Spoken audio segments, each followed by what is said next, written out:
আসসালামু আলাইকুম অ্যাস্ট্রোভেট্রিকের টিউটোরিয়ালে আপনাদের স্বাগতম। আজকে আমরা দেখব কিভাবে কোনো কিছুকে আমরা ডিস্টর্ট করতে পারি।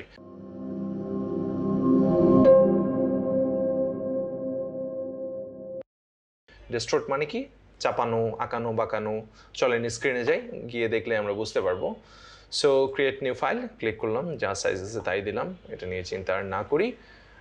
ডিস্টর্ট টুল হচ্ছে কোনটা? এই যে এইটা। এই টুলটার আমরা আজকে কাজ শিখবো। এটা দিয়ে আমরা আসলে কীভাবে কী করতে হবে। ফর এক্সাম্পল আমরা কিছু টেক্সট নেই, এখানে আমরা আমাদের কোম্পানির নাম লিখি যন্ত্র, যেটু NTRO। ওকে, যন্ত্র নিলাম, যা আছে তাই রাখি। আমরা টেক্সটটাকে একটু বোল্ড করে নেই, মোটা করে নেই, এবং এখানে আমাদের একটু মনে হয় স্পেসিংয়ের দরকার আছে। স্পেসিংটা দিয়ে আমরা স্পেসিং টুল দিয়ে আমরা এই জায়গার স্পেসটাকে একটু বাড়িয়ে নেই। শিফট প্রেস করে আমরা স্পেস বাড়িয়ে নেই। অলরাইট, যা আছে ঠিক আছে বাকিটা। ওকে, আমরা এবার চলে আসি আমাদের আজকের টুলের ব্যবহারে। এটা ডিস্টর্ট টুল। সো এই টুলটাতে আমরা যখন একবার ক্লিক করব তখন এটা বিভিন্ন রকম অপশন দিবে। এই যে বাউন্ডিং বক্স অপশন আছে, আমরা বাউন্ডিং বক্সে রেখে এটাকে অ্যাপ্লাই করব। সো বাউন্ডিং বক্সে রেখে যখনই আমরা অ্যাপ্লাই করব তখনই এই যে এখানে বিভিন্ন ধরনের চলে আসবে, এই যে পয়েন্টারগুলো আসতেছে।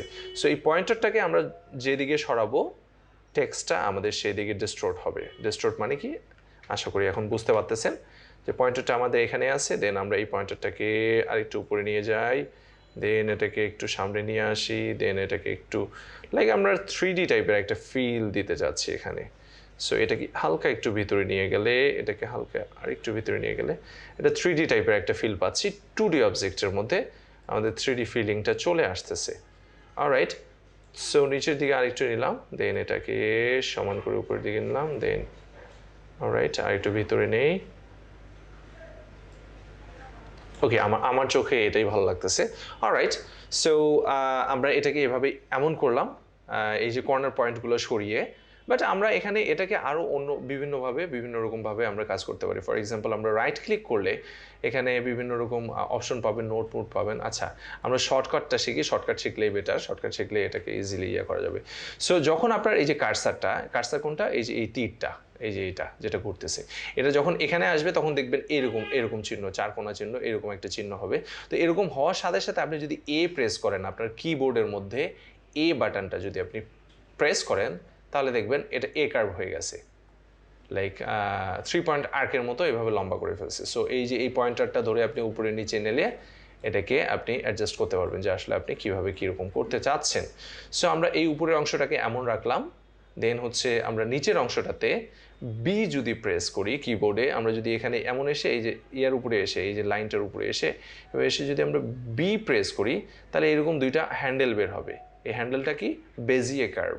সো এই বেজিয়ে কার্ভ আমি হ্যান্ডেলটা ধরে আমি যেদিকে এভাবে করব, ঠিক সেই দিকে চাপ দিয়ে নিয়ে যাবে। ফর এক্সাম্পল আমি ওটাকে ওইভাবে ওই দিকে বের করে দিব, এটাকে এভাবে এইদিকে বের করে দিব, অ্যান্ড দেন কর্নার পয়েন্টটাকে যদি এভাবে আনতে চাই, এভাবে নিয়ে আসলাম, এটাকে এভাবে নিয়ে আসলাম।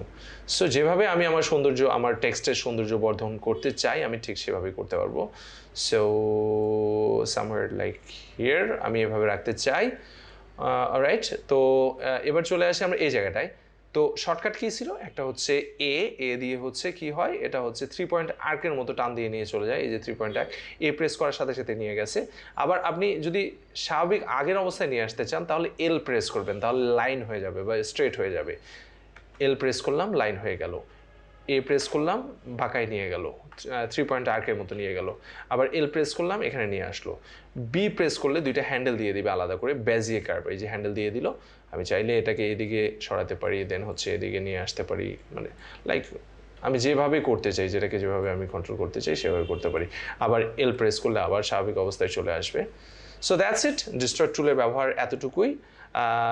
মূলত ডিস্টর্ট টুল দিয়ে আমরা যে কোনো টেক্সট হতে পারে, অথবা যে কোনো কিছু হতে পারে, যে কোনো ট্রেসিং ইমেজের যে কোনো কিছু হতে পারে, যে কোনো শেপ হতে পারে, যে কোনো কিছুকে যদি আমরা ডিস্টর্ট করতে চাই, বা আমরা আমাদের মতো করে ওই শেপটাকে ম্যানিপুলেট করতে চাই, বা চাপাইতে চাই, বাঁকাইতে চাই, যা কিছুই করতে চাই, এটা আমরা ডিস্টর্ট টুলের ব্যবহার করে এই আমাদের ওই অবজেক্টটাকে আমরা সেভাবে রূপান্তর করতে পারবো। অ্যাজ অলওয়েজ যদি কোনো সমস্যা থাকে, আপনারা যদি কমেন্ট লিখতে না পারেন, কোনো রকম সমস্যা হয়, তাহলে আপনারা সরাসরি আমার ফোন নাম্বারে ফোন করে বলতে পারেন যে এই টুলের ব্যবহারটা আমি বুঝতেছি না, আমার জন্য একটা ভিডিও তৈরি করলে ভালো হয়। আমরা ইনশাআল্লাহ করে ফেলবো। আপনারা জাস্ট শুধু আপনাদের মন্তব্যটা আমাদেরকে জানান, কমেন্ট বক্সে দিতে পারলে খুবই ভালো, না পারলে আমাদের হেল্পলাইনে যোগাযোগ করে বলতে পারেন যে আপনারা এই টুলের ব্যবহারটা শিখতে যাচ্ছেন, বা এই প্রবলেমটা হলে আপনারা কিভাবে সলভ করবেন। যে কোনো একটা নির্দিষ্ট প্রবলেম, মেশিনের যে কোনো একটা নির্দিষ্ট প্রবলেম উল্লেখ করে আপনারা জানাতে পারেন আমাদেরকে, আমরা ইনশাআল্লাহ ভিডিও তৈরি করব।